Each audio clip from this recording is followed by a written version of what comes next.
I grew up a bewildered child of the Cold War. One communist on the faculty of one university is one communist too many. I was practicing air raids before I knew the Russians weren't a baseball team from Brooklyn. By the time I was 8, I was convinced I would never die a natural death. I was destined instead to perish in the inevitable nuclear holocaust between the superpowers. Before I finished college, I'd been through the space race, the Cuban Missile Crisis, and threatened by the domino theory. In my mind, all preludes to the big dance. But a funny thing happened on the way to Armageddon. The Cold War thawed and the Iron Curtain came down. The Soviet Union collapsed into a state of chaos and anarchy. I wondered about the Russian people I had been taught were my enemies. We live in virtual ignorance of each other, but based upon the paranoia and disinformation of Cold War propaganda, we had nearly blown one another up and taken the rest of the world with us. The mystery of Russia and its people fascinated me. Off limits for 75 years, the Russian Empire and superpower was disintegrating and reinventing itself in full view. I wondered, how do these people live? What do they really believe in? How are they coping with change? What is this thing called the Russian soul? I had to see for myself. I wanted to meet everyday Russians from the bottom up. No politicians, no propaganda, and no agenda. The current climate of chaos presented the perfect opportunity.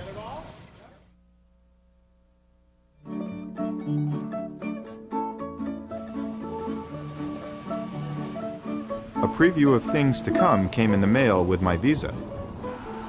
Though the USSR had disappeared 3 years earlier, my Russian visa was issued on forms from the old Soviet Union.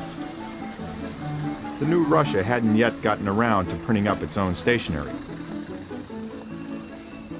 My first order of business was to buy some rubles. A mini financial district had popped up in front of the Bolshoi Theater. Bank offices and currency exchanges were such a new institution in Russia, they hadn't yet sprouted roots. They were located in vans, buses, and almost anything else that moved. The security may have been impressive, but a bank on wheels didn't exactly make me eager to open an account. I quickly discovered that relying on common sense to get around was a risky proposition. Nothing in Russia came easily. Take simply finding an address. We're going to Zelenogradskaya Street number 31, building 5. Most Russian cities have been built on such a grand and impersonal scale, cookie-cutter buildings stretch as far as the eye can see. On this particular trip, we were headed to number 31 Zelenogradsky Street. Seems simple enough, huh? Not so fast. First, until the last few years, maps of Russian cities, even Moscow, have been few and far between, and frequently inaccurate, perhaps intentionally. I have to ask. To make things a bit more challenging, there are sometimes more than one street by the same name. Не знаете, Зеленоградская 31 где? Nobody knows, unfortunately. Ребят, Зеленоградская 31, не знаете, где находится? Nobody knows. Извините, пожалуйста, Зеленоградская 31 в какой стороне?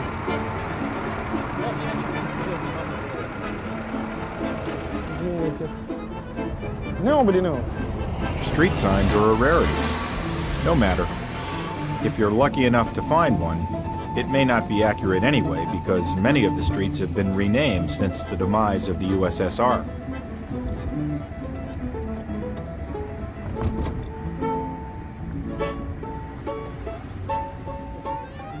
Ah, Zelenogradsky Street at last.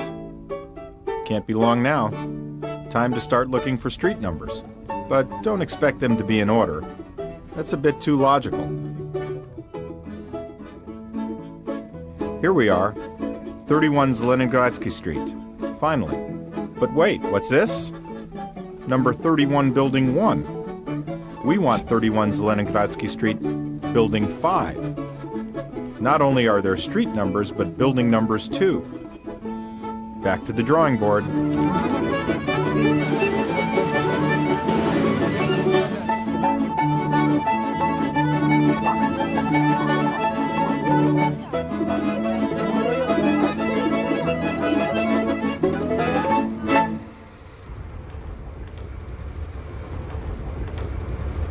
Where's your fucking building 5? Oh man, you found it. I can't understand this. We've got 31 Building 5 here. 31 with a number we don't see.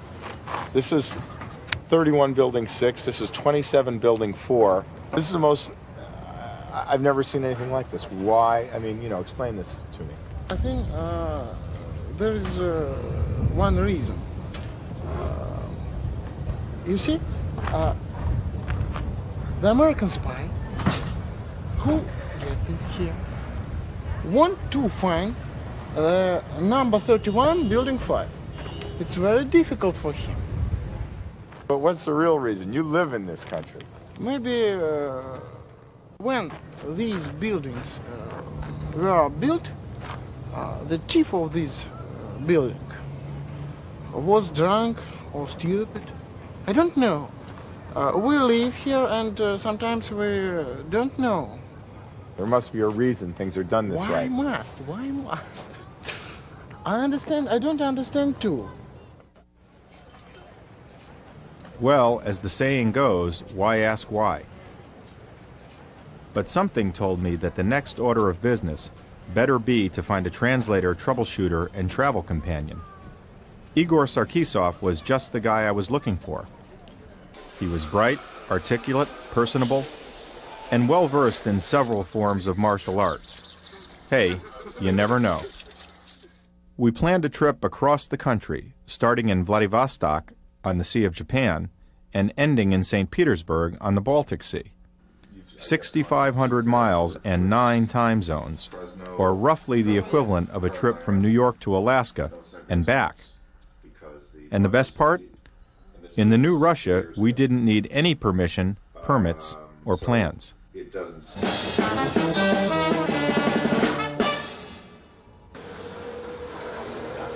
When we arrived in Vladivostok, we had to find a place to stay, of course. It was an ordeal we were to repeat scores of times throughout our journey. Hotels were scarce, and when we were lucky enough to find one, each was a unique experience. Take this one in Beijing, for example. It was only 7 years old, but it looked more like 70. Though the sun may have shone outside, it never got bright inside. Because there may have been lights, but there were few bulbs.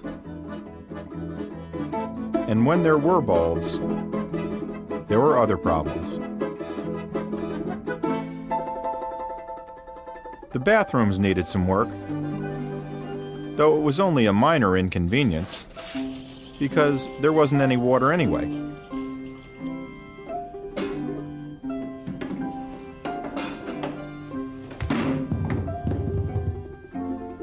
There were phones, but you needed a toolbox and a lot of patience to use them. I finally caught up with the staff, and I wasn't surprised to see they were on a coffee break. We'll be right down. That's not a bad point. When we weren't able to find a hotel, we could find someone anxious to rent out their flat for dollars. In the current economic chaos, even at $30 a day, one night's rental was equal to a month's pay. Though it was awkward for us, our hosts were always hospitable and dignified, in spite of their often desperate circumstances. It wasn't hard to see that traveling across Siberia wasn't going to be as simple as checking the yellow pages, picking up the phone, renting a car from Hertz and a room at the Holiday Inn, buying a few maps and hitting the road. For 6 simple reasons. No phone books, few phones, no cars to rent, few hotels, poor maps, and not too many paved roads. What we really needed for this trip was a rugged all-terrain vehicle. And the best way to find one was to flag it down on the street and start asking questions. That's just the way we met Sasha, who had just purchased his truck from the Russian army for $700. Great. Ну, это специально чуть-чуть. Well, we may have a truck. Zil 131. This is a workhorse of the army. So, Igor promises it can get through mud this high. wait, through water this high. Through water this high. Through mud this high. It's a six-wheel drive.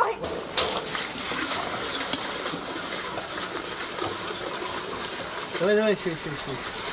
Хорош.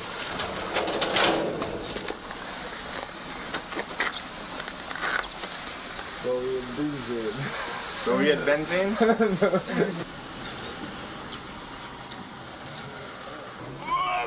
After a quick inspection and negotiation, we gassed up and loaded our bags, anxious to commence our adventure in search of the Russian soul.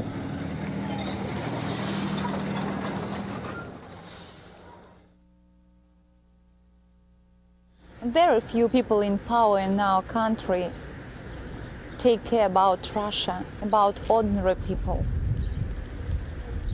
They only gave promises, and we're tired about their promises. We don't believe them. Ludmila Azarova was a loyal card-carrying member of the People's Control Commission and the Communist Party in Magdagachi, a small town in eastern Siberia. She had a prestigious and well-paying job managing the local benzene station. For many, communism was more than politics. Though substantially less than 10% of the population were ever members of the party, it was a way of life for everyone. Ideology, theology, politics, and a social structure rolled into one. All children were members of the Young Pioneers and later Komsomol, a sort of communist equivalent to the Boy Scouts and the Girl Scouts.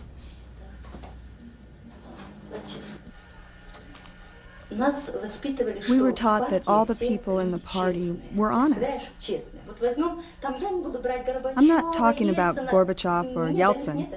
I don't know about them.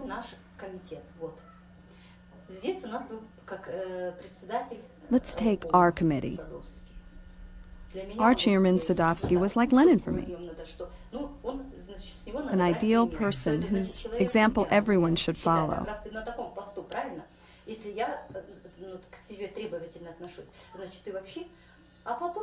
Later it came out that he had some connections. I had always imagined that a communist was pure and honest and kind. Turned out differently.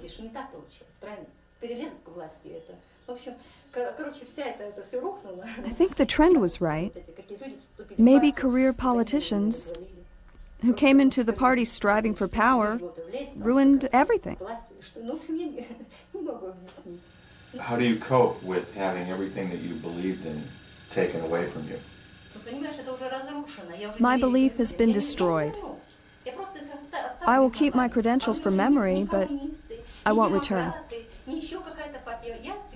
I don't need communists or Democrats or any other party. I'll just be by myself. I used to be committed to an ideal. My family was in second place for me. My professional and social work were in first place. Can you imagine how I'd been educated? Now I have come to the following realization. For a woman, here's my family, and that's all. I don't need parties anymore. A woman was created as a family and home custodian.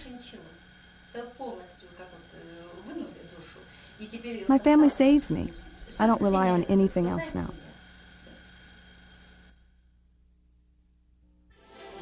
Several years ago, Brezhnev was delivering a speech. In the next 5 years, we will live better. Then in the 5 years after that, we will live considerably better. And finally, in the following 5 years, we will live perfectly well. And somebody from the audience yelled out, "How about us?"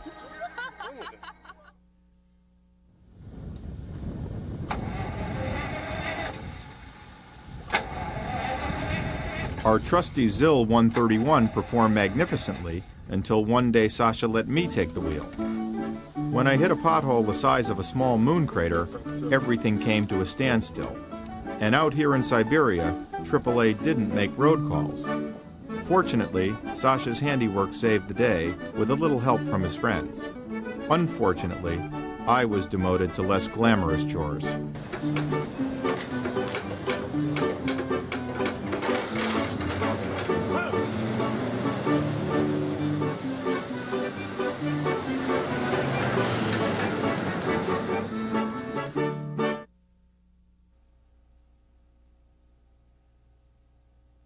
If you want to be a good parent, you can't permit yourself to have more than one child in your family. We are not confident in our future. Yuri Komagarov is the captain of a small commercial fishing boat in Vladivostok. He invited us to come fishing for the day with only one condition. So Igor, ask her if today was a Микрофон надо убрать, камеру надо убрать, и все будет нормально. Ну пусть поснимают люди. Switch off the mic, switch off the camera. Мы советские люди, мы немного с комплексом. We're Russian people, we have our complexes.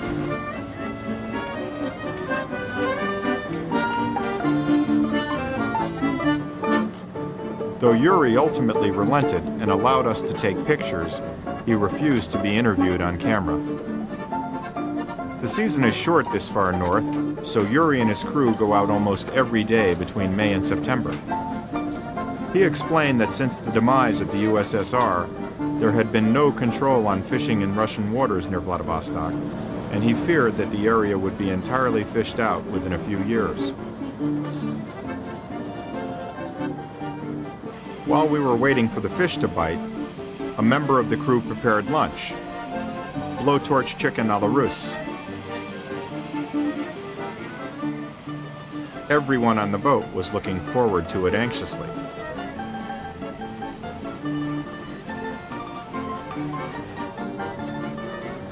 As the crew pulled in the nets, Yuri lectured us in Russian history. The last 75 years, he told us, Russia had been manipulated and controlled by the West. All Russian leaders since the revolution had been placed in power by outside governments, from Lenin, a European Jew, to Gorbachev, who was under the direct control of the CIA. Yuri's theory was that it was all part of a grand scheme to subjugate the Russian people and turn the country into a vast ecological dumping ground. Though I found his theory controversial, I had to admit it gained credibility when it came time to reel in the nets. No fish, but a vast array of rope, pipe, electrical transformers, and just about every other type of industrial pollution you could name.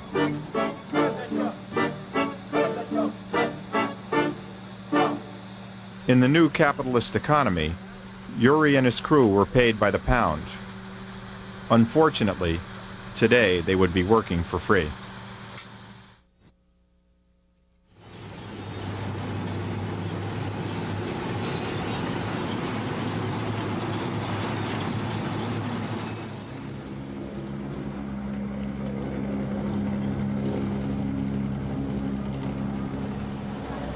Until a few years ago, Elena Skokrad was a retired doctor's aide.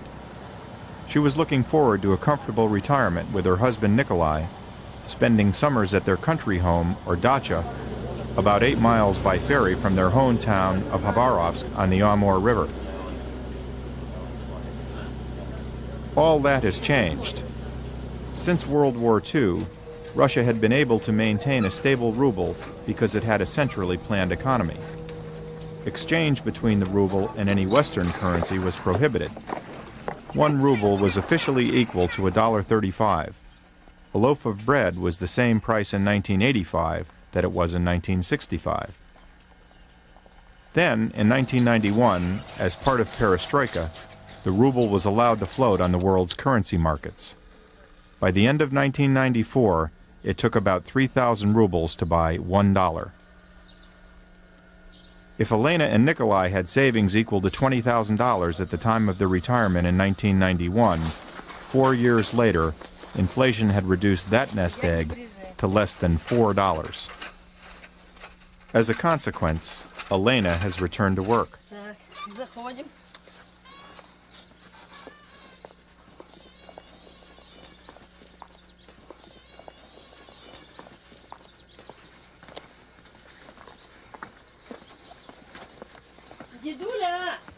She invited us out to her dacha to meet her husband Nikolai. А это вот наша дача. It's very nice. Да, ставьте сумки туда. Dachas are an institution in Russian life, usually a small wooden cabin in the countryside on about a quarter acre of land.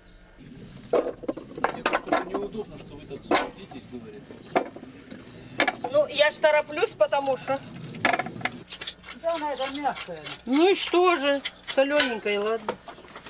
Чё тут? Тут же не магазин. Oops.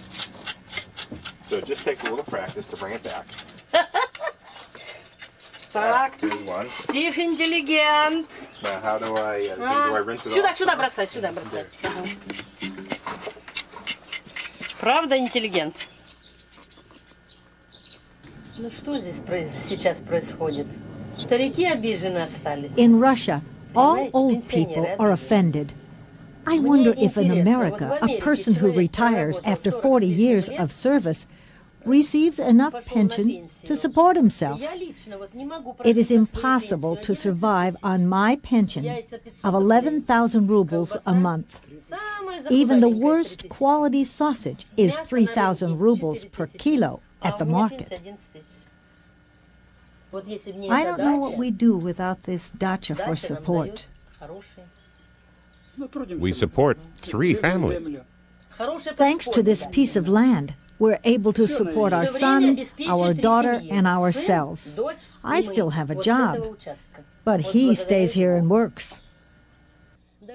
Before, we saved money for our own burial and a car for our son. They used to be about 10,000 rubles each. Now, funerals are well over 100,000, and new cars are in the millions.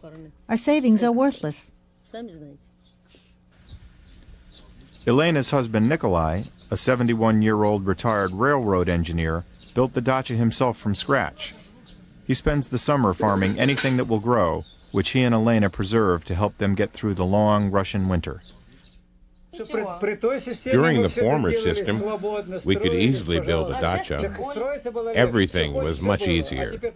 Materials were available. You should try to build something now.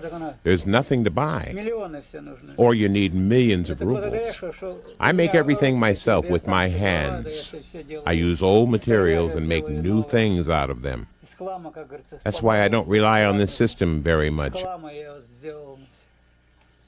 Eventually, we will have capitalism, but it won't happen soon. We're not afraid of anything now. As long as we are healthy, the rest will come. Вот так. Спасибо. На здоровье. До свидания, до свидания, до свидания. Ну все, пока.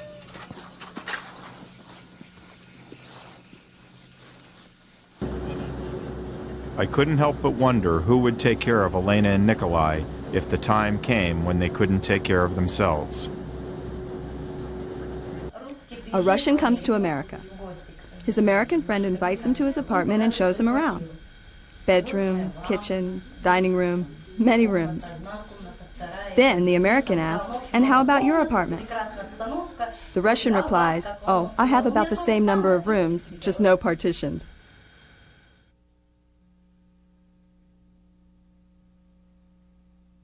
Nobody take care now about culture and science, for example. They only take care about making money. And during this making money, man can lose his ideals, his human face. For 75 years, the government controlled every aspect of the Russian economy. Wages, prices, production, you name it. The transition from a centrally controlled economy to a market economy has created chaos. Some prices were still controlled by the state, others were being deregulated. Nikolai made a living taking advantage of the inefficiencies created by this transition. So this is 5 rubles, right? Yes. 5 rubles. And what's this used for? Any idea? Something, yeah. This is it goes to the accelerator of a car? Okay. And what do we do with it? So this guy was just passing by, it's not his regular job. 1 gram of silver. 1 gram of silver, 99.99. So they started out with a switch that cost 5 rubles, which is about half of a cent, and they extract 16 cents worth of silver, just like that.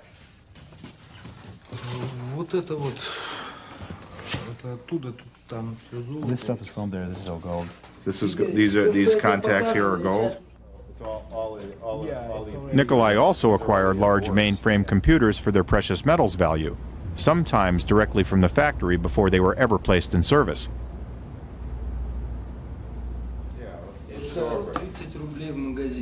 In the store it's 630 rubles. You can buy this radio for 630 rubles, which is about 60 cents.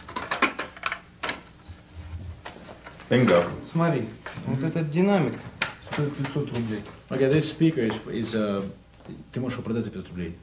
You can sell it for Его возьмут быстрее, чем 500 rubles, and he will sell it. It'll sell faster than this whole. Than the whole radio. device. Okay, the speaker goes for 500 rubles. Вот это шнур 150 рублей. This cord is 150 rubles. Так, плюс корпус. In the case, it just can't be less than 150. So as in English we'd say it's worth more dead than alive. По-русски мы говорим, мертвый стоит больше, чем живой, да? Да, выгоднее. Намного выгоднее. Yeah, a lot more profitable. Alexei Gorin was educated in Germany, where his father was a foreign trade officer in the Soviet government. Thus, when perestroika came, he was in a good position to capitalize on his background and contacts. He used them to his advantage in becoming the chief executive of the Norris Trading Company, a Russian-German joint venture importing German goods for the burgeoning Russian market. In the brief period of time since perestroika first legalized private property and investment, Alexei and his family have managed to accumulate a vast array of Western consumer goods. He was a walking illustration of the growing gap between the haves and the have-nots. His store employs about 50 people, each earning about $60 a month, substantially above the average current income in Russia. Yet even at that wage, an employee would have to devote his entire earnings for 10 years just to pay for the Rolex watch on Alexei's wrist. Alexei was attempting to become what he called a civilized businessman. That is, one who obeys laws and pays taxes. He faced 2 significant problems. The first was how to pay taxes in a country where almost no one does and stay competitive with everyone else. The second big problem that Alexei faced was what to do about the Mafia. If you have solved all your problems with big groups of Mafia, so to say, there are also small groups from other regions of Russia, which are not under control, because with big bosses of Mafia, you can find common language, not myself, but through the organizations we are working with. You can settle all the problems, but there are 3 people, 5 people. In the last months, there are these teenagers, 16-year-old, 17-year-old, which are who are not under control. Yeah, they do what they want. This is the biggest problem.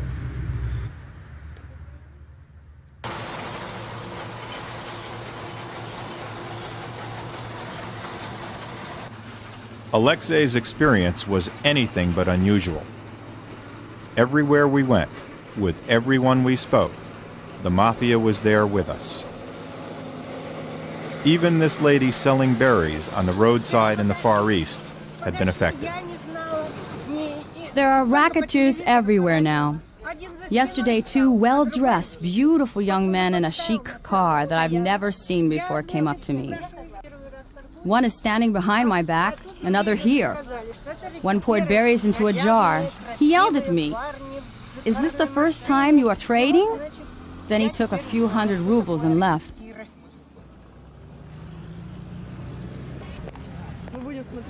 Elya Savolopova and her friend Tatiana have just finished high school. She's working to save money so she can return to school to study law.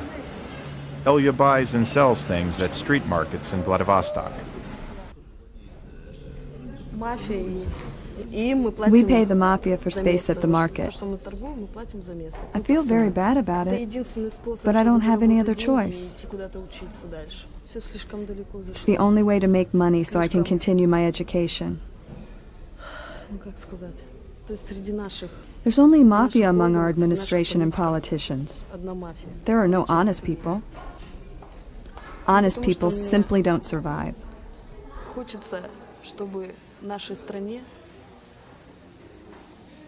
I'd like our country to become a state functioning in accordance with the law. We don't have it yet. I'd like to be a lawyer, but I already know what it's like, and I know that everything can be bought and sold in this country. I will be bought the same way as everybody else. In order to achieve something, one has to go through a lot of corpses.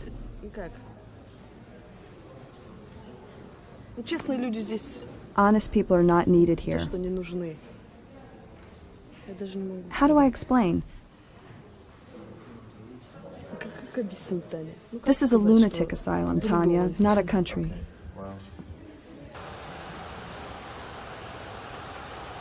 I asked Tatiana Gagarina, a businesswoman in Vladivostok, how the Mafia might be controlled.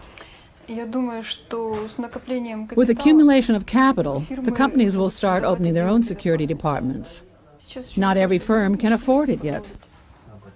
I also asked her if it would be possible to rely on the government to investigate the problem and straighten it out.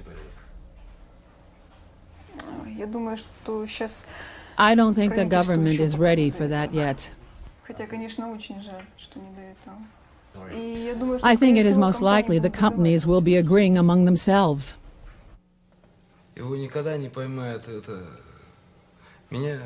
Remember Nikolai? Я этим занимаюсь 1,5 года, 2 года уже занимаюсь. Я могу там по мясам посчитать. Я хотел сказать, что мафия меня контролирует. The Mafia has controlled me for more than 2 years. Just last month, the militia came after me for the first time. I took care of them, and now the militia leaves me alone. But the Mafia is still after me. Where there's cash, there's the racket. The owner has to calculate how much tax he should pay to the government and how much he should put aside for the racket. In exchange for protection, the criminal groups ask for 50% of the profit. How will the Mafia ultimately be controlled? Improving the economy. Then the leaders of the criminal groups will want to become legitimate businessmen and be legalized and recognized by society. The only other possibility, the most effective way of struggling against crime, is to return to a totalitarian regime, because it is one large mafia itself. And it won't stand to let any other mafia exist next to it. Then all organized and disorganized crime will be removed immediately. Everything will be all right once they send everyone to the camps. But I prefer the first alternative. And what about our friend Alexei? Of all his Western possessions, the most important may have been his Remington automatic shotgun. Although Alexei employed a full-time bodyguard, in the end, unfortunately, it wasn't enough. A week after the grand opening of his store, his Russian partner was murdered, and Alexei fled for his life with his family to Israel. Even under the best of circumstances, capitalism has a vulnerable moral underbelly. For people that were educated to expect the worst from free enterprise, the real risk is that their fears are being confirmed. Я не хочу в капитализм. Не хочу. Нам было хорошо все время. Не хочу в капитализм. Вот и я и за социализм.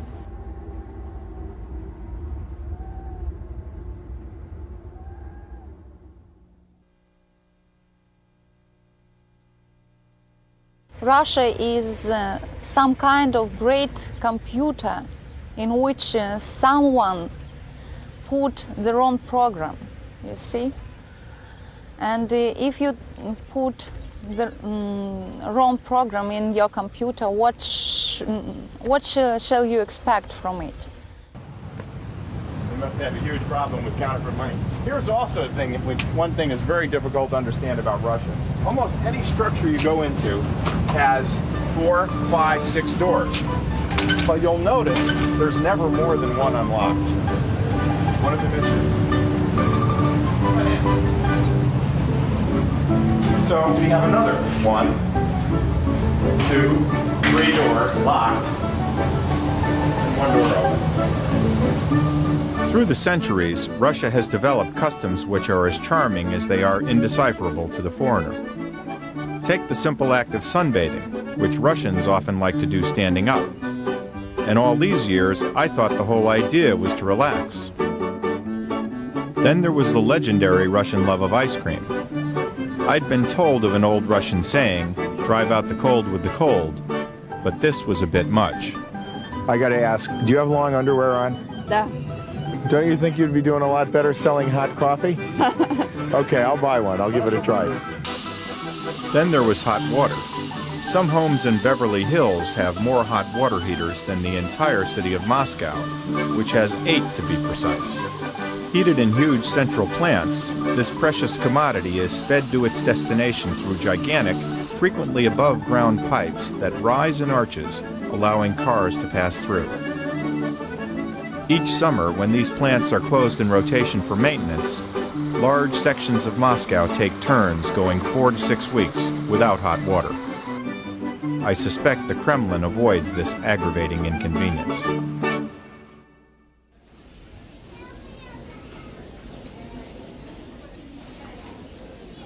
I've been reading for years about the lines in Russian grocery stores, and although you can see that there's no longer a shortage of goods around, let's see if we can figure out why the lines persist. Well, first of all, if you decide you want some sausage, you have to stand in this line. Now, when you get to the front, you tell this lady who measures it 1 by 1 how much you want. She'll give you a receipt, tell you how much it costs. You stand in this line, and you wait, and then when you get to the front, you pay. The lady gives you a receipt, you bring it back to the original sausage line, you stand in the end, and when you get to the front, you hand her the receipt, you get the sausage. Now, if you decide you also want some bread, you gotta come over here.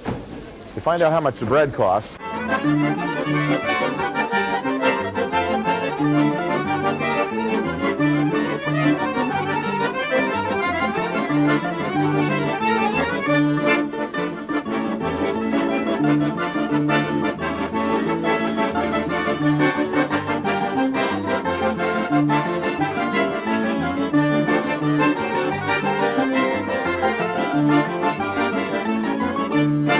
The interesting thing is that in most parts of the world, you do your grocery shopping by only standing in one line. But this system is designed that by the time you're out of the store, you've stood in 14 lines. The lines are made for people to socialize with each other. Life is made up of this sort of communication at work, on the street, in the store. Life in society forces us to communicate. Wouldn't it make more sense if you could stand in one line and pay for everything and then come back and get all the things at once? Of course it would. But with prices going up, people are not trusted enough. They do it this way to eliminate the possibility of theft. Do you think it would make more sense if you paid for all the food you wanted to buy at one register instead of having to go to 3 or 4 different registers? I don't know. I'm not the one who decides all that. The director decides, and maybe he thinks it's more convenient this way. Maybe you're right. I would change it too. Of course it would make more sense. The way it is now is nonsense. First you have to stay here, then there, then over there. It would be so much easier if you could just come to the register and pay for everything at once.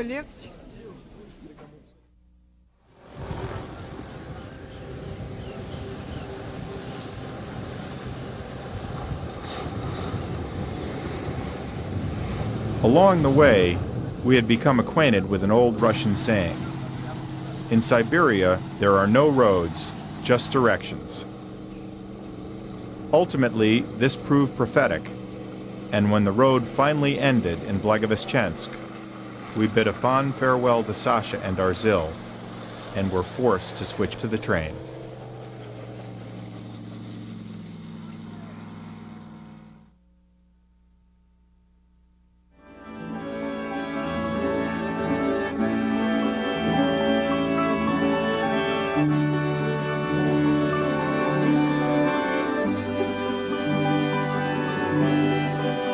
I noticed Russians never smiled in photographs. Weddings, graduations, it didn't seem to matter. The expressions were always the same. Knowing most Americans wouldn't be caught dead on film without a smile on our face, I stopped at a photographer's studio in Ekaterinburg to investigate this phenomenon. While I was there, this animated teenager could hardly control herself, smiling and laughing the entire time.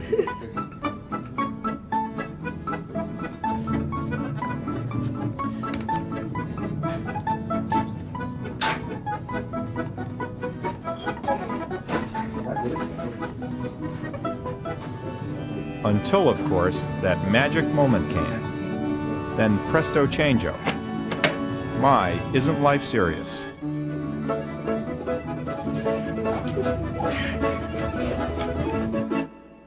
While I was there, a doctor named Elena stopped in to pick up her passport pictures.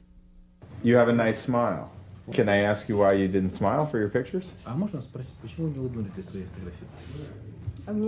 This is an official picture, and I was told to look serious. If we paid to have your pictures retaken, and we want to have them taken with you smiling, would you be willing to submit those pictures with your passport application so we can see how they react at the passport office? Yes, but I can predict the result. They will not accept the smiling pictures on my passport.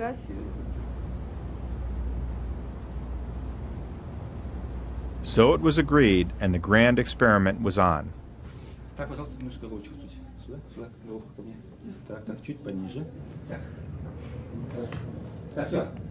Big smile.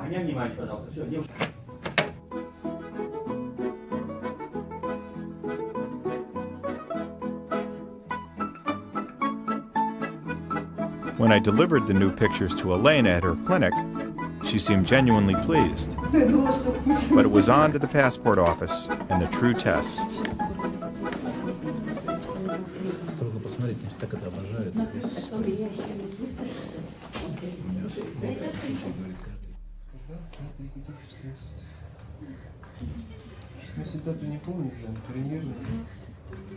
Сейчас у нас очень плохо с паспортами. Кто потерял паспорта, мы делаем временные справочки. Давайте, кстати, фотографии. Фотографии новые? Да. В старом паспорте другие были фотографии. Are those pictures okay? То, что улыбается. You mean that she smiles? Я, кстати, I paid attention to that. When I started working, it was very strict. We would not have accepted these pictures. But now I don't see anything bad in it. How long have you been accepting passport applications?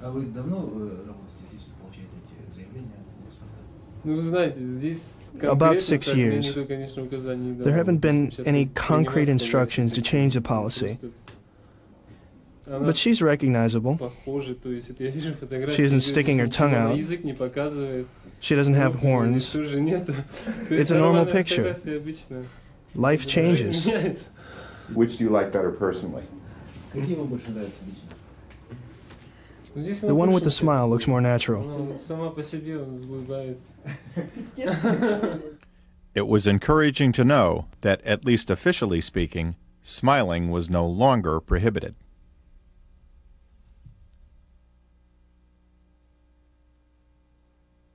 In Russia, for example, if you're upset, if you want to discuss your problem with your friend, you can come to your friend at any time which you want. And I know that it's impossible, for example, in America. You should warn beforehand, you should know the exact time. And here I can come to my girlfriend, for example, and open my heart, and she also can open your heart to me, and you see.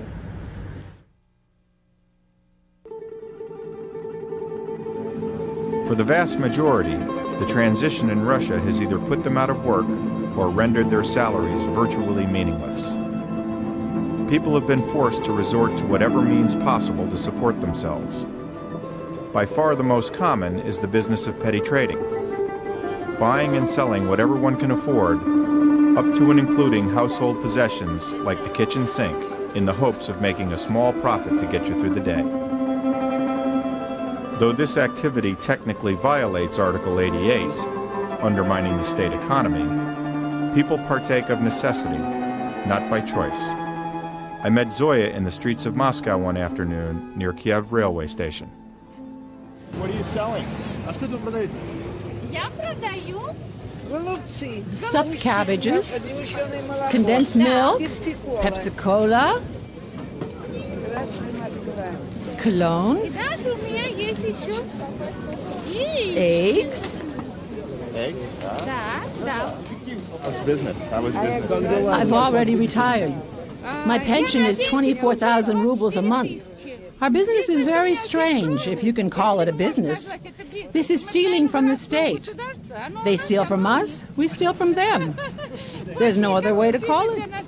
Did you buy all this in the state store? And you brought it, you're bringing it out here and selling it again? There's no other place to sell it.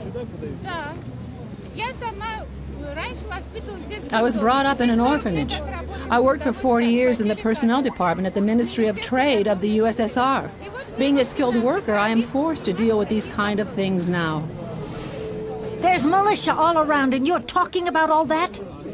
We're not doing anything. We're just talking. What can the militia do to me? We are not doing anything criminal. Are you afraid of the militia? No, not much. Our life is normal. We are like people from an underground organization.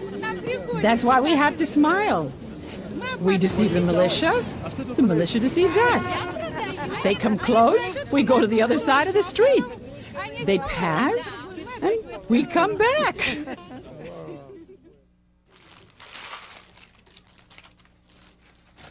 Zoya was a World War II orphan. Though she had been married 3 times, a combination of 6 miscarriages and stillbirths had left her childless.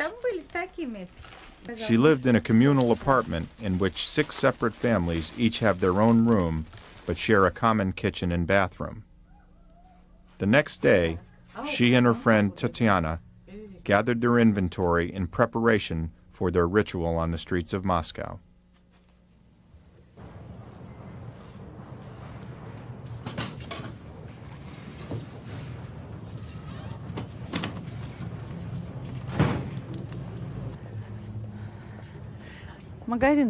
Is the store open?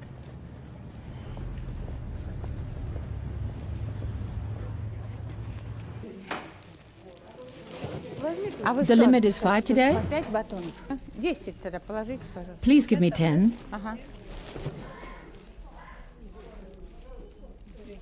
Спасибо большое. Значит, 57. By standing in line at the store to buy her goods, then transporting them to the train station, where there are no stores, Zoya literally became a one-woman convenience store. Спасибо. А хлеб, говорит, он не трогает. The militia don't care about selling bread. Хлеб не трогает.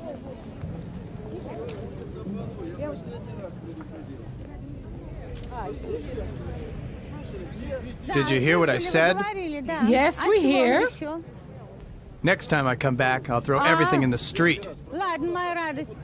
Yes, sweetheart. Если мы что-нибудь оставим, He's ребят, gone. доставайте. We can take it out now, girls.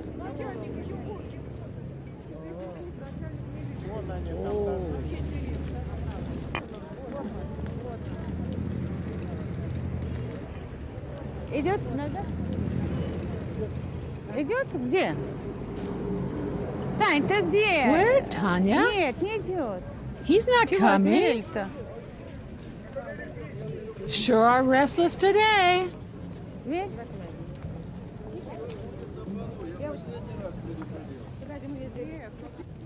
И у нас нет. Зверь? Денежку, ага. That's it, you hear me?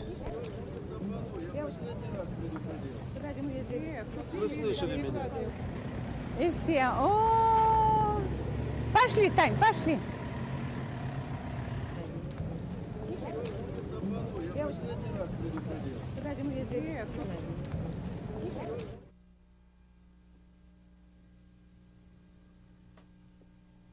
True to her background, Zoya was active at local orphanages. Просто я хочу сказать, вот все беру. I was left without parents growing up in an orphanage. Ну не плачь, Зоя, ну глотни глоток чая. Нет, я I'm all right, Tanya. I'm not crying. Вот от того, что мы остались тогда без родителей, и вся наша жизнь. My whole life has been devoted to giving my hands and brains to the country. Дать стране. Вот наши руки, наш ум. А теперь, когда наши отработали мы все. Now, after working hard my whole life, I realize that not only am I no longer needed, but neither are the kids who are growing up in orphanages today. People from other countries care about us more than our own government. It is very hard to realize that.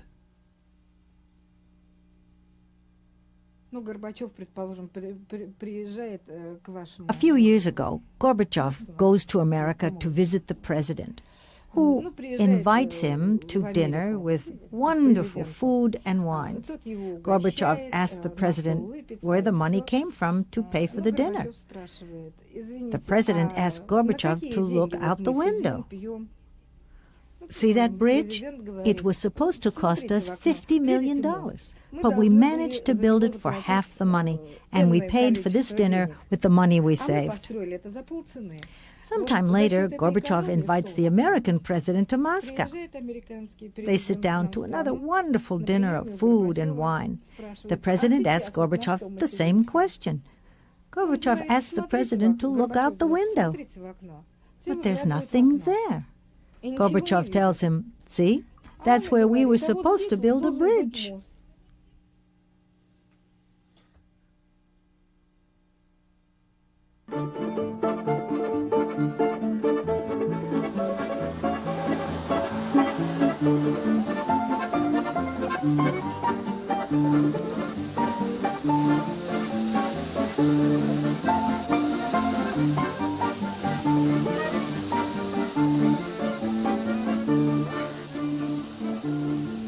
In Siberia, I was surprised to meet Commander Nikolai Marinov, Ataman of the Irkutsk Cossacks.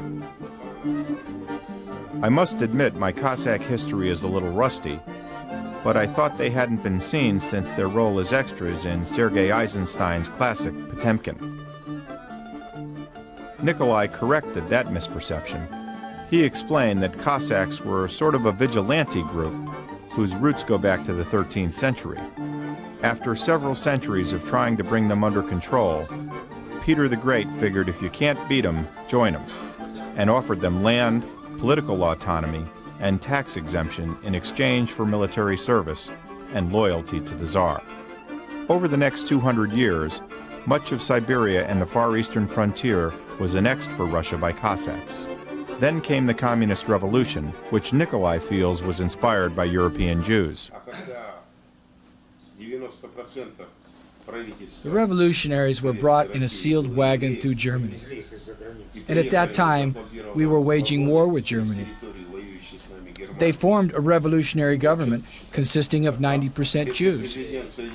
If the President of the United States and 90% of the Congress were Jews, we would think the same thing. Due to their support and loyalty to the Tsar, the Cossacks were persecuted and disempowered by the communist regime. Until 1917, the Cossacks had a settled life on the territories given to them. During the period of Soviet power, the Cossacks were imprisoned or evicted as usual to Siberia. But many Cossacks stayed quietly loyal to their roots, and the demise of communism has brought them out to stake their claim in the new Russia.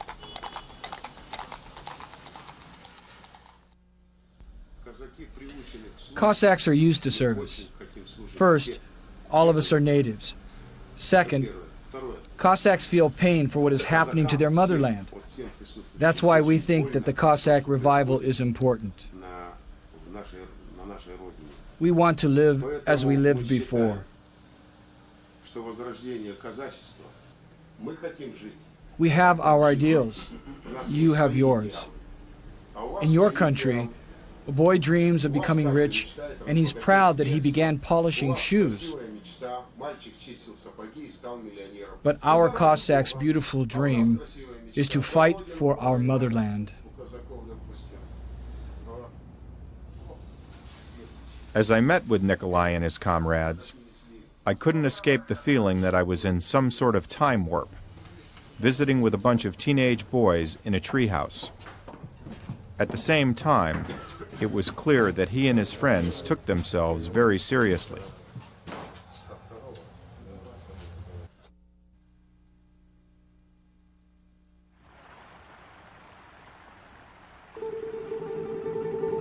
Much has been written about the Russian penchant for suffering, and with good reason.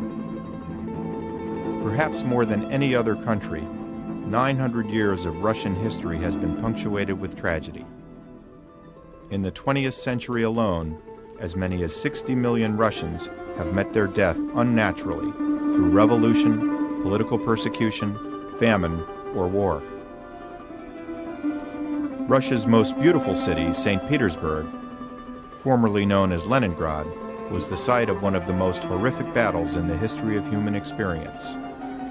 France may have fallen in 6 weeks, but for 900 days, from April 1941 until January 1944, Leningrad was blockaded by Nazi troops. For much of that time, there was little food and no electricity, and the city that began the war with a population of 3 million suffered over 1 million deaths. As many Russians died in this one battle as Americans have died in all wars in the entire history of the United States. We couldn't possibly surrender. There was an enormous will to resist because we were brought up in the communist spirit. It was impossible to think of surrendering.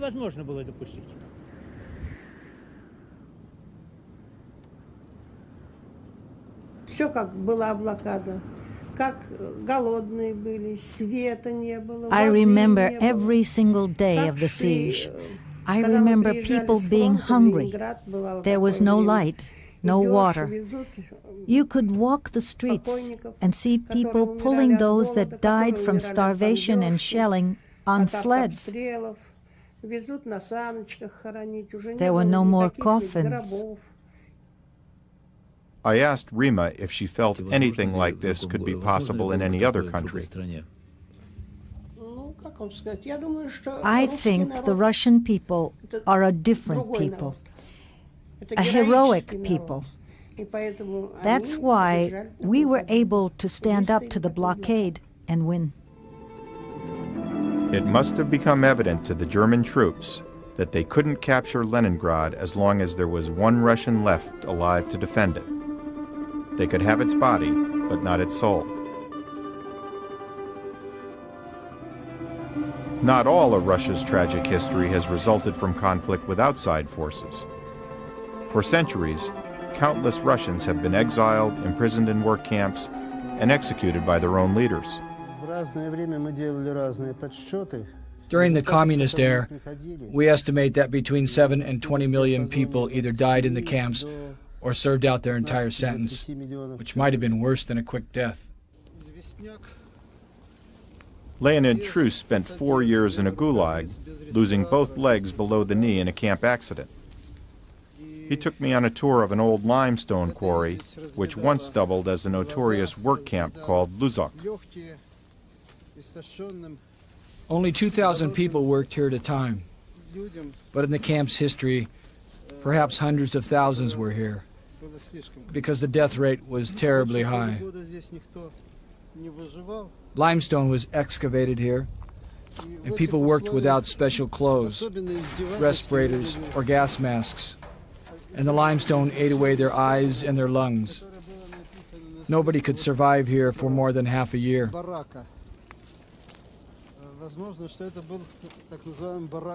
Stalin's words sound particularly biting in these conditions. You can still see the remains of the writing on the barrack wall. Labor in the USSR is a deed of glory, prowess, and heroism. Leonid has co-founded an organization called Memorial, dedicated to documenting the history of political persecution in Russia during the Soviet era. Public interest has been limited. The time of realization and repentance has not yet come. People cannot accept the fact that this is what they did to themselves, that this system created by their fathers, brothers, and grandfathers victimized themselves at the same time. My father was one of the creators of the Soviet regime in Belarus. Later he became a victim of the same system, spent 10 years in one of the camps, and was nearly executed. Just before he died, he exclaimed, "Jesus, what have we done?" I asked Leonid if he thought that history could repeat itself in Russia. There is always such a danger.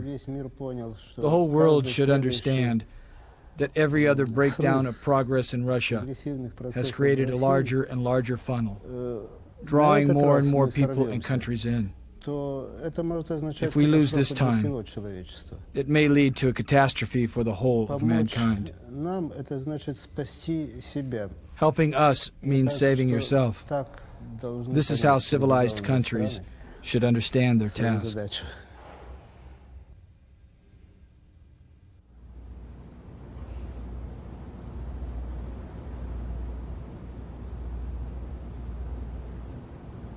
Artyom Movsesyan may have been an artisan and jeweler by trade, but as many Russians, he was a philosopher in his heart.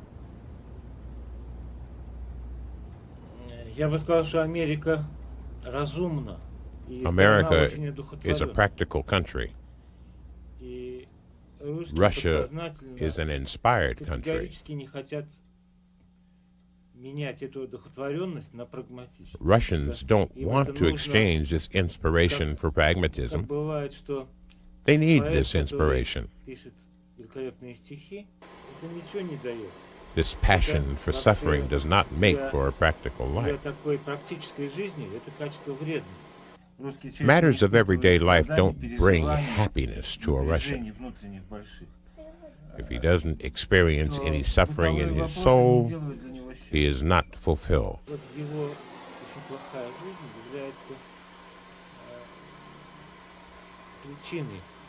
Take a poet who has a very bad life and whose pain is the source for his poems. He finds it a tragedy if life changes for the better, because it deprives him of the environment that feeds his soul and is the source of his creativity. Russia is a country like that in some respects.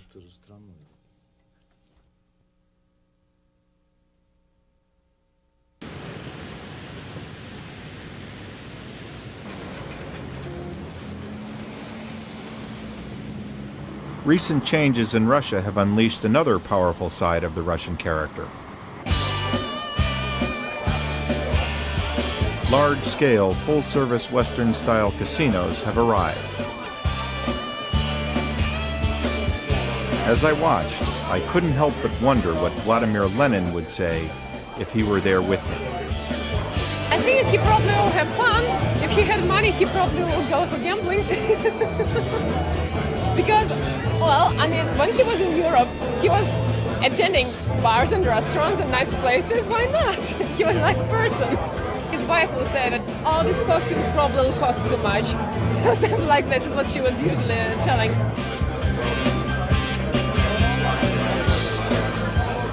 I call it the gold rush. This is the gold rush. I'm in the gold rush just now. Gambling is new to Moscow, so everybody wants to gamble. David Jackson, better known as Jocko, came to Moscow from Sarajevo in 1989. He opened Casino Moscow, the first casino in Russia since before the Communist Revolution. And now how many are there in town? 78, I'm told.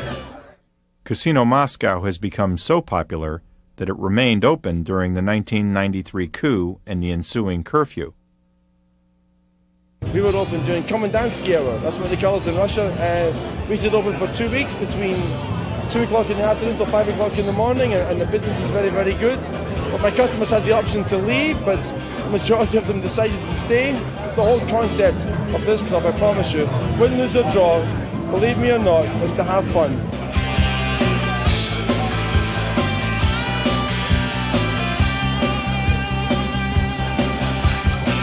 Well, you've been in the casino business for 17 years. What's different about being in the business in Moscow than the other places you've been? That's a very good question, Steve.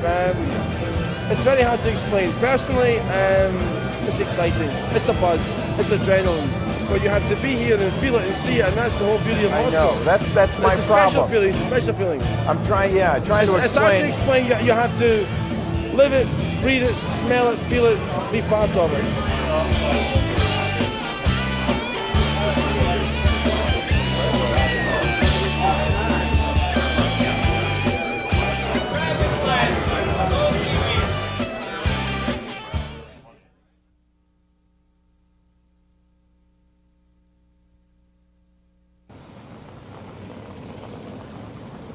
Russia and the West have been involved in one of the longest love-hate relationships in the history of mankind. Russia has gone through alternating phases of active cultural exchange, followed by icy isolation, ever since the Romanov family ascended to the Tsar's throne in 1613. The 73 years of communist rule were only the most recent cold phase in the ongoing saga. I was constantly reminded of how effective the Iron Curtain had been at separating Russia from the West, not only in the exchange of people, goods, and services, but ideas and information as well. A striking example of this occurred in Irkutsk, where I met Elizaveta Rodina. She held the equivalent of a PhD in Russian dentistry and had done much research into dental care and health. As she examined me, she lectured me on proper hygiene from the Russian perspective. When I told her I flossed every day, she looked at me quizzically. Flossed, she inquired? She'd never heard of the concept. I couldn't think of a better metaphor for the lack of communication between the superpowers during the communist era. Eventually, however, electrons penetrated the curtain in ways that people and hardware could not. I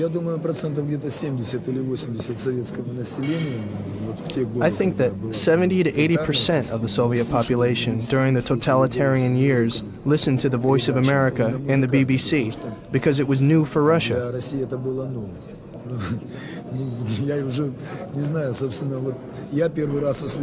That was when I first heard the music of the Beatles, the Doors, Jimi Hendrix.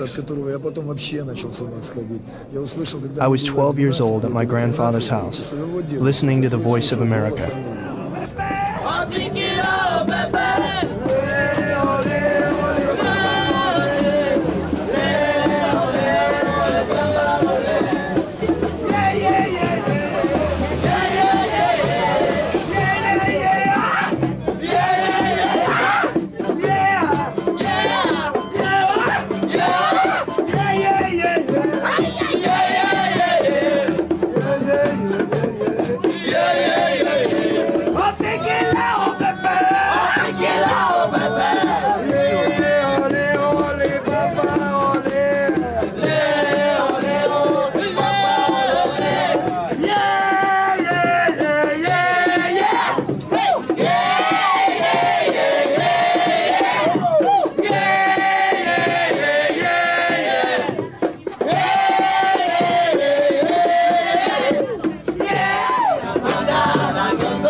The invasion of the West is scarcely avoidable now, and has been exaggerated by the strength of dollars and the virtual collapse of the domestic economy.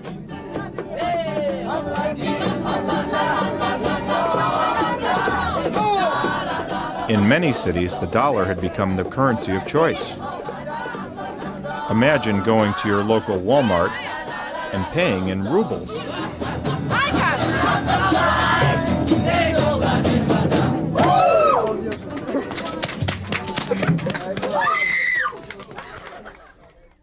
In a country that, apart from the occasional communist slogan, had never even seen a billboard until a few years ago, you can't escape them now.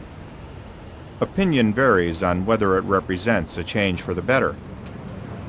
I think all of it is positive. It's normal. It's very good. I don't think anything about it. It doesn't exasperate me. I simply hope that I'll be able to buy these goods in some time. Maybe in half a year, maybe a year. It's horrible. It is against Russian nature. Russia has a different history. Real Russian people, Russian Orthodox, reject it.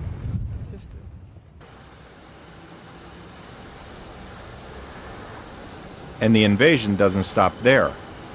It continues into the world of ideas. Missionaries of every denomination imaginable have arrived in Russia en masse. In Birobidzhan, these Baptists were preparing to host a mass service by the American evangelist Sammy Tippit.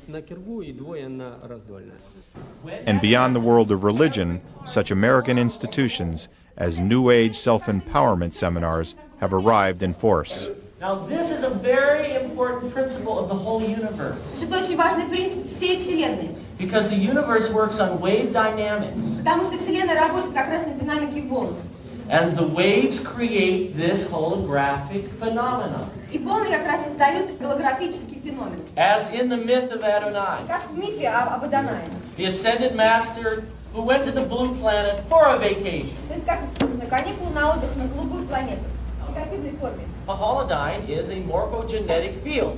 Holodyne — это морфогенетическое поле. It's a little package of life. Это маленький, как бы маленький такой сгусток жизни, энергии. Now, by the way, these holodynes never die. Как вы знаете, между прочим, эти холодайны никогда не умирают. They just go on to another stage of development somewhere. Просто они переходят от одного лица к другой. Прекрасными игрушками. Not everyone is enamored of this veritable cultural blitzkrieg. Я смею заверить, вот я атаман, я очень крайне редко могу выступить на I, телевидении. personally, Паче того в as официальной Ottoman, печати. can rarely receive broadcast time or appear in any central publication. Вот у нас радио в городе Иркутске. Каждый день Every day вещает, on начинается Irkutsk radio, Харе Кришна, somebody Харе, sings завывание Hare Krishna, этих Hare. еретиков. Это полностью Heretic оплачено. Bane. Это коммерческое время. Безобразие то, что сегодня культура It is в disgraceful that России nowadays поставлена на culture in коммерческую Russia основу. is placed Культура upon a никогда, commercial я думаю, foundation. Очень огромный блок. Мы же не вмешиваемся в жизнь Соединенных Штатов. We don't meddle with the United States life. И мы будем рады, We'd be если glad if any итальянец, American of Italian origin liked итальянского pizza. происхождения, Let him любит eat it to кушать his пиццу. health. Ну и ради Бога, ешьте на A здоровье. German likes hamburgers. А немец Nothing wrong with that. гамбургеры An Indian, something else. Ну, а индейцы кого But God created us to be Russian Господь and to нас be создал Cossacks. русскими и казаками. Americans were created by a conglomerate of nations. Конгломерат Thus, нации. our problems are different. У нас свои проблемы, а у них свои. Russian Русский народ people никогда will не never будет. comprehend foreign culture. Обрызгал меня всю. Нельзя. Бабушка, здесь сколько соток в огороде? Где 12 и 14. While visiting in Siberia, we got a distinctly different impression. I had heard that the American soap opera Santa Barbara was one of the most popular shows on Russian television, but I wasn't expecting this. Крус самый хороший. Cruz is the best of all the important characters. Вот самый хороший это Крус. Cruz? Is he handsome? Нет. No, he has a big heart. And is he married? No, he loves someone, but someone else loves him. He doesn't know what to do. I feel sorry for him. I worry about him the most. How many days a week is it on TV? 4 times. No, 3. Tuesday, Wednesday, Thursday. Tuesday, Wednesday, Thursday, 3 times. We wait for it. We're usually waiting for it. So the episodes you're watching... When I buried my husband recently, I missed too many episodes. The people who made Santa Barbara are good people. Those who made up Santa Barbara are good people. Really? Oh, I'll send your compliments when I get back to the United States. Я им передам вашу похвалу, когда Who are the bad guys? А кто там плохой в этом фильме? Kirk is very bad. He married someone without loving her, and now he wants to kill her. I want you to tell him that Kirk is my favorite character. Мой любимый персонаж. No, you're crazy. Yeah, это правда. Kirk. You're crazy. Kirk. Крус. Во, я тоже за груз. Протек, не. Не, груз.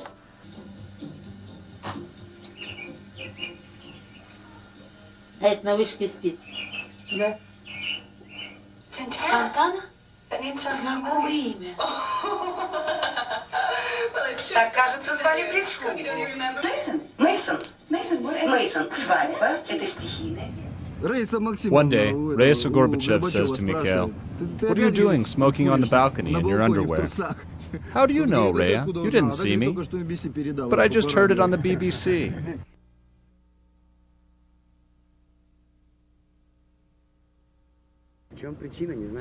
Nobody knows why Russia is different. As a great poet once said, you can't understand Russia with your mind. You can't measure it on a common scale.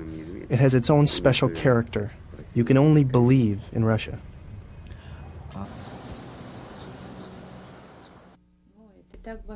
Russia means so much to me. It is impossible to express it in one word. Russia is our mother. We are her children. If she feels bad, we feel bad too.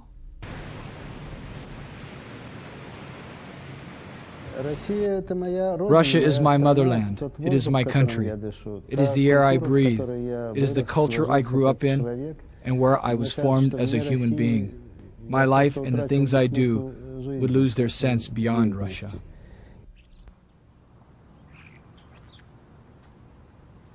Это можно было бы сравнить с такой My love for Russia can be compared to your first love, to whom you can never be unfaithful.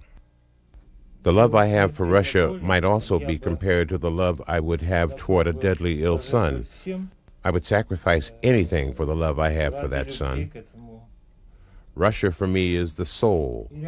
I can't live beyond the bounds of this soul.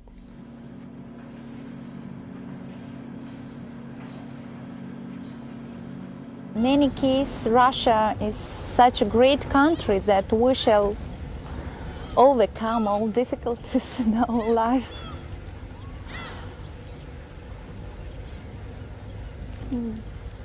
But it's very difficult to save your optimism.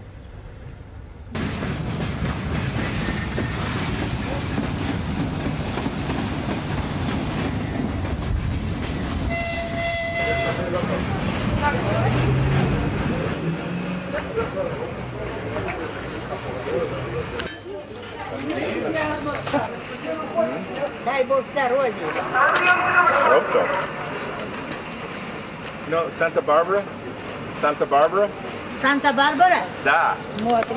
You know Santa Barbara? Well, mama, да. Это правда. Kirk? And how about Wayne? Да. Wayne? Да. Kirk? Это кино? Kirk. Кэт. А, Кэт. Кэт? Кэт. Kirk нет хорошо. Нечестно, нечестно. Кэт. Kirk нет хорошо. Кэт. Нечестно. Мейсон. Mason? Да. Да.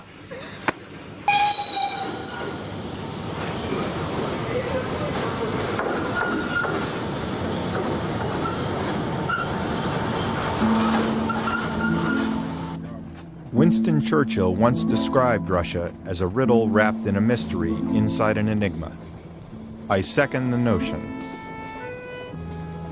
You can't really explain Russia to someone. You can only experience it for yourself. Despite Russia's often brutal history, nowhere in the world have I been treated as warmly, hospitably, and courteously as I have been here. Routinely, people invited me into their home. They would sometimes spend several weeks' income purchasing food and several days' time preparing it. Then they opened their lives to me with absolutely nothing to gain in return. I am struck by the profound contrast between Russia and America, and how the differences tell us as much about ourselves as they tell us about Russia. America is barely 200 years old. Russia is over 900 years old. In America, time is measured in nanoseconds. In Russia, time is measured in generations. In America, life is a quest for efficiency and convenience. In Russia, life is a quest for survival. Americans have short attention spans and thrive on instant gratification. Russians have patience that is legendary. In America, we live in the information age. We depend on the efficient access to information. In Russia, you can't even find a phone book or a map. Access to even the most basic kinds of information have been routinely manipulated and withheld. Americans want to be happy and carefree. Russians want to be pensive and serious. Walk into an American grocery store, there are 50 kinds of laundry detergent. Walk into a Russian grocery store, there is one.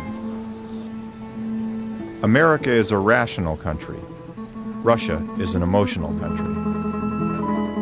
It is no accident that we speak of Uncle Sam. It is likewise no accident that they speak of Mother Russia. We have a certain mythology in America. Life is an individual pursuit. If you try hard enough, you can be anything you want. Lawyer, president, astronaut. In Russia, there seems to be an entirely different mythology. Life is service to the state. It is beyond your control. Be fatalistic and accept your lot. Russia is in the midst of an identity crisis. It began in a state of relative equilibrium, and it will end soon in another state of equilibrium. No society can survive in the current state of chaos and anarchy for long. What that new equilibrium will look like, no one can say. But we should never make the mistake of thinking that Russia is America, or wishes to be. Russia survives on its own terms, according to its own rules. It always has, it always will.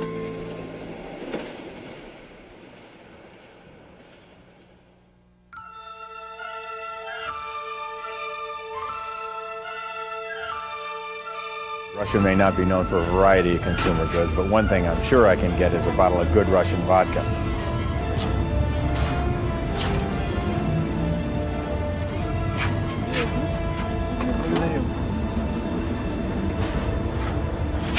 Vodka Ruskoya?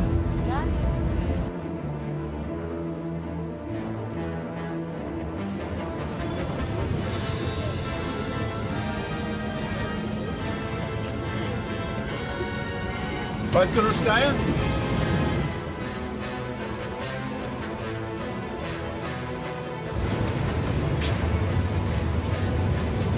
Vodka Ruskaya?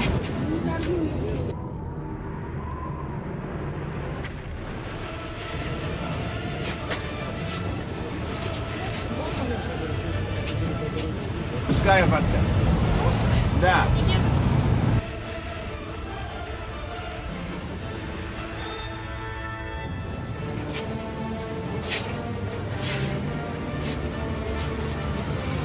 Ruskaya vodka?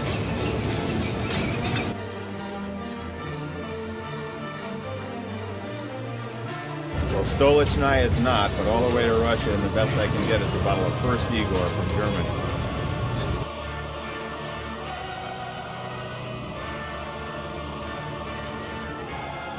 This is a wrap, guys.